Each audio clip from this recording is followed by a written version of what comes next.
cut up my heart, take it to the dump, feed it to the dogs, replace it with a pump. You can make me pop pills just to keep me alive, but there's one more thing I gotta have to survive. Give me my damn data, it's all about me, so it's mine.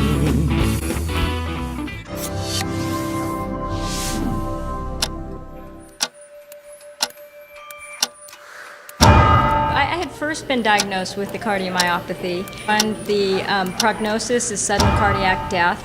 So I was implanted with an ICD. An implantable cardio defibrillator is a very powerful little computer that's implanted in my chest, and it records and detects every heart rhythm. When I go into what it sees as a sustained, life-threatening arrhythmia, it delivers a shock. What's something early on you wish someone would have said to you or told you? Kim, one thing that would have made your life a lot easier had someone told it to you. Well, when I was implanted originally with my ICD, I was told that the leads were going to be lifelong and they were never going to be replaced. And contrary to the truth, I've had 4 lead replacements, and when they fail, they inappropriately shock me. It's terrifying.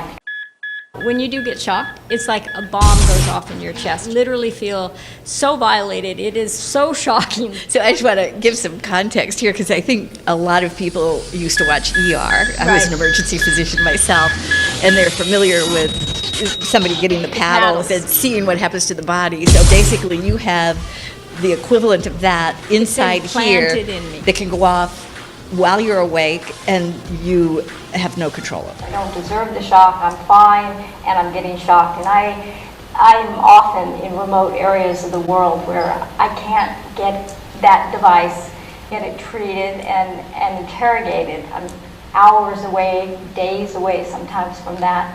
And I asked for 10 years, I battled for a magnet that would disarm my device in the case that I had a lead failure and it began to inappropriately shock me.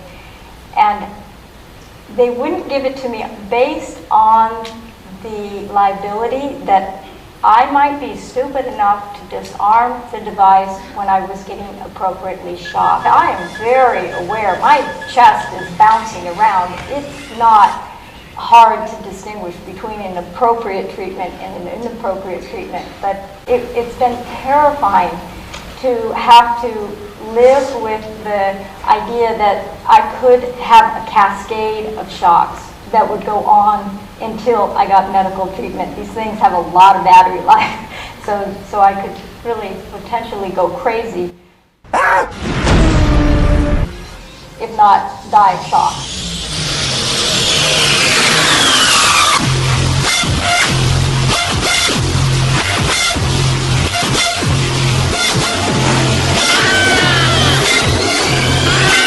Motherfucker, I'm ill.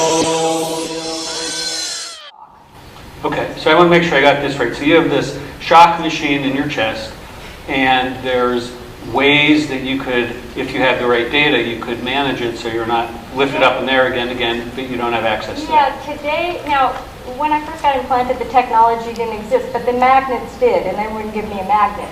Right. But today, the technology exists that there's a Connexus telemetry that interfaces directly with mobile application. I don't have access to that application, only my physicians have access to that application. That application gives diagnostics of the device as well as your cardiac arrhythmia data that would help me to track trends and to be able to monitor myself and say, whoa, today is probably not a really good day to get out on my bike because it's episodic and I'm pretty unstable today. And I don't have that capability. This is what you're looking at is an X-ray of my chest. And what you see there is an implantable cardiac defibrillator. Now, the ICD does a lot more than just prevent sudden, I shouldn't say just prevent sudden cardiac arrest, but it does a lot more than that. It collects a lot of data about its own function and about the patient's clinical status. It monitors its own battery life, the amount of time it takes to deliver a life-saving shock. It monitors a patient's heart rhythm, daily activity, and even looks at variations in chest impedance to look if there is buildup of fluids in the chest. So it's a pretty complex little computer you have built into your body. Unfortunately, none of this very valuable data is made available to the patient who originates it. I have absolutely no access to it, no knowledge of it. So you want access to this data that'll let you manage your life, avoid these shocks? I have a right. Demand it. I have a right to this data. Yes, you do. It's being generated inside of me, and I should have as much control over that, over my device, as I do any other part of my body. Now, thankfully, patients are turning into e-patients. The Society for Participatory Medicine defines this new class of people as patients who are empowered, who are equipped, engaged, and who are enabled.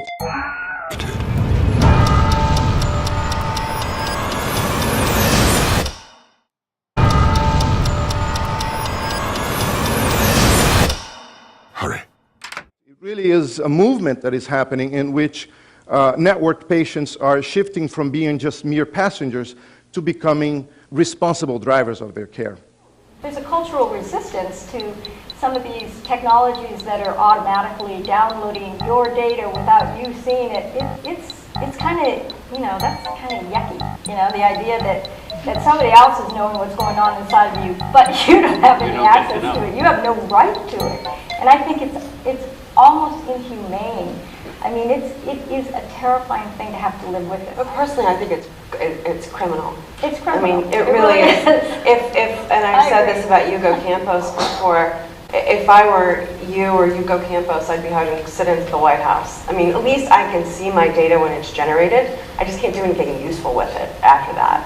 But I mean, the ability, the idea that you can have an application that you can view this stuff on a mobile phone, but patients are too stupid or too inadequate to be able to interpret that appropriately, is just mind-blowingly patronizing. I actually could do very well with raw data. I do really well. I've demonstrated that I can make sense out of some very complex data by discovering my own genetic disease. Right. But they don't give us even that opportunity. And I think, give me my data, and I'll decide whether I'm going to engage, a doctor to interpret it for me.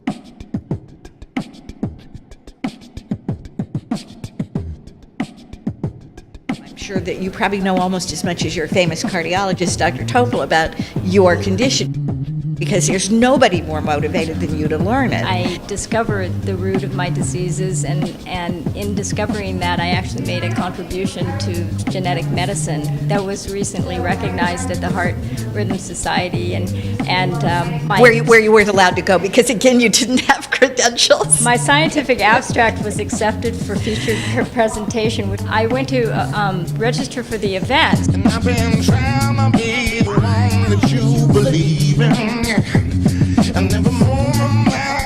And I couldn't because I lacked credentials. When I was presenting my scientific abstract at the Heart Rhythm Society, it was very funny because I had some of the doctors that were coming up to me and they were asking me questions like, did you test the patient for a desmosomal mutation? And I said, I am the patient. They didn't get it, that the patient had actually done this work. All right, so I have a question for you. I work for a company, we make external heart monitors, so we measure hundreds of thousands of ECGs.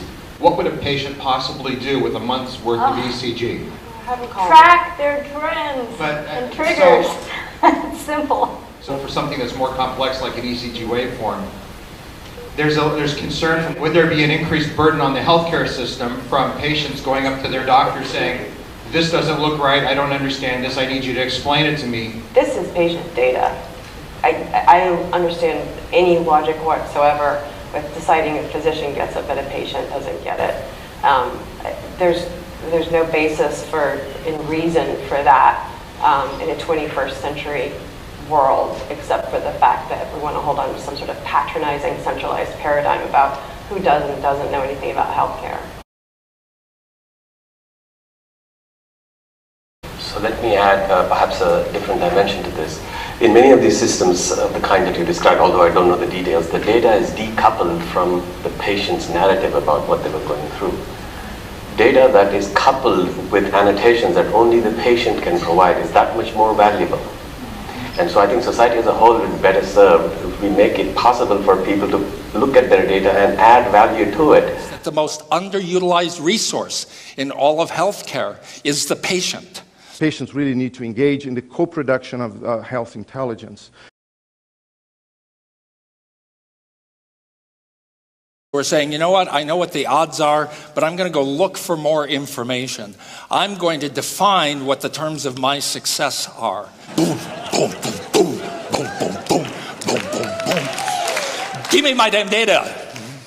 I want to be an e-patient just like Dave. Give me my damn data because it's my life to save. I'm not going to go any further. We'll see.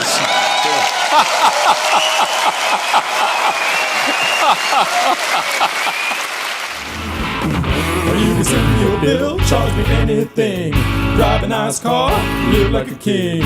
With all the dough that I pay, tell me why is it so hard to get my data right away? Give me my damn data. Give me my data. Give me my damn data. Give me my data. Give me my damn data. It's all about me, so it's mine. Gimme, gimme, it's mine, mine. Gimme, gimme, it's mine. Gimme, it's mine, mine. Gimme, it's mine. Give me my damn data. It's all about me, so it's mine.